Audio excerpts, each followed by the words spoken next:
السلام عليكم خوتي. كان على بالكم اليوم باللي الحكم راح يكون نطق بالحكم لقضيه لاعب نادي نيس والمنتخب الوطني يوسف عطال اللي كانت مقرره اليوم وجازت.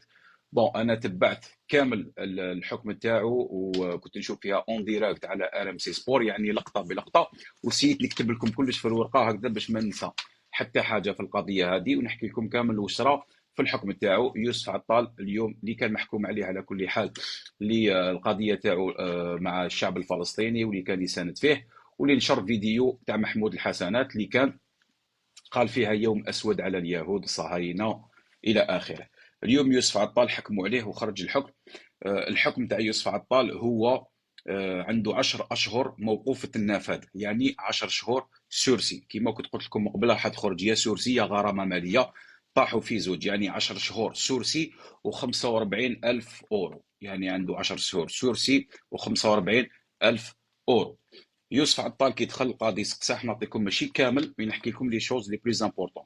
يوسف عطال القاضي اكد للقاضي انه ما شافش الفيديو حتى النهايه. قال لهم انا شفت الانسان كي كان يدعي عن بالي راهو يهضر على السلام، قال لهم انا مع السلام، انا ما رانيش مع الكراهيه، دونك بارطاجيت الفيديو ما شفتهاش حتى الاخر. والقاضي قال له كيفاش فيديو تاع 30 ثانيه ما شفتهاش حتى الاخر كي كان يسب في اليهود؟ قال له والله ما شفتها، قال له انا بارطاجيتها بلا ما جبت خبر.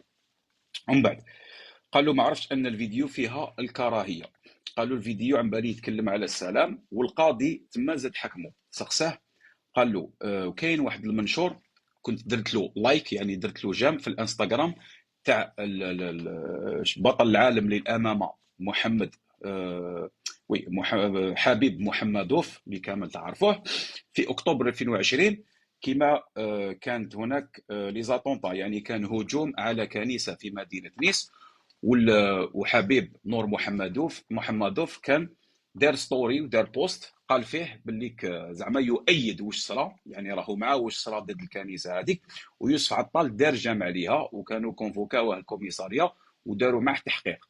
يوسف عطال الاجابه تاعو قال له انا ما نجاوبكش على هذا السؤال تاع هذه القضيه اللي فاتت. ومن بعد رئيس المحكمه قال له تم معاقبتك ب7 مباريات، ما زالت لك مباراه واحده. قال له بقات لك مباراه واحده، وشنو هي الخسائر اللي تعرضت لها؟ يوسف عطال جاوبه، قالوا ما على باليش بالضبط، بصح خسرت الكثير من الاموال. يعني هذه الاجابه كانت تاع يوسف عطال. وزاد سقساه قال له علاش كنت تحمل رايه الفلسطينيه كي كنت مع المنتخب الوطني؟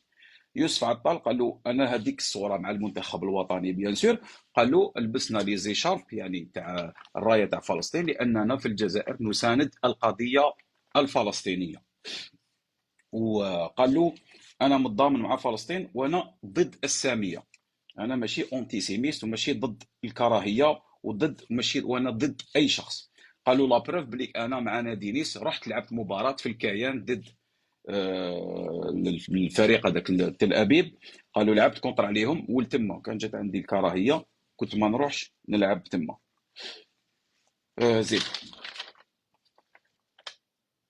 قال لهم كي صارت لي القضيه هذيك هذه الاخرانيه كنت مع المنتخب الوطني، قالوا المسؤولين تاع نادي نيس عيطوا لي هما اللي يفيقوني باللي راك درت فيديو كراف لازم تسيبريميها وتطلب اعتذار. القاضي قال له اسكو انت اللي كتبت الاعتذار؟ قال له باسكو نعرفوك باللي انت ما تهضرش مليح الفرنسيه. قال له ماشي انا اللي كتبته، قال له كتبوه لي، قال له باسكو انا ما نهضرش مليح الفرنسيه، قال له دونك هما كتبوه لي، قال له وطلبت الاعتذار. بصح القضيه خدات ابعاد اخرى، يعني هذوما كما يقول لك الخلاصه، ما نقدرش نكتبها لكم كومبلي باسكو الحكم كان طويل بزاف، يعني كان فيه واحد 4 سوايع ولا 5. دونك الخلاصه هذه هي.